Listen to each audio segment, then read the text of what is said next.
8 एप्रिलचा आपण ट्रेड बघणार आहे। तर 8 एप्रिलला आपल्याला कुठे कुठे ट्रेड मिळालेले ते आपण चेक करणार आहोत। तर 8 एप्रिलला बघा चार्टवरती इथे ट्रेड मिळालेला सपोर्टला, इथे पण ट्रेड मिळालेला, पण या ट्रेडने हाय ब्रेक केला नाही। इथला ट्रेड आपण कॅन्सल केलेला आहे आणि इथला परफेक्ट ट्रेड गेलेला आहे। तर पुढे बघूया आपण कुठे ट्रेड मिळालेला का आपल्याला।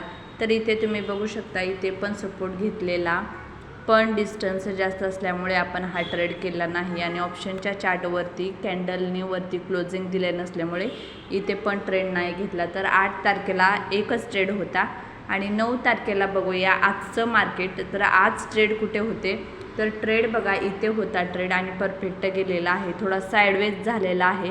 ट्रेड घेतल्यानंतर हा ट्रेड होता पीईमध्ये। तर ट्रेड घेतल्यानंतर खूप पेशन्स ठेवावे लागलेत आपल्याला, इथंपर्यंत आला नंतर इथं गेलेला आहे। तर पेशन्स खूप ठेवावे लागले, टार्गेट कंप्लीट झालेला आहे या ट्रेडचं। आपण ऑप्शनच्या चार्टवरती बघूया कुठे आपण ट्रेड घेतलेला आणि तर बघा या कोणत्या कॅन्डलला ट्रेड घेतलेला ते मी दाखवणार आहे। या कॅन्डलला ट्रेड घेतलेला, ही जी कॅन्डल आहे या कॅन्डलला, आणि 720 रुपयेपासून तो 810 पकडू शकतो किंवा 809 वगैरे अशी प्राईस गेलेली आहे।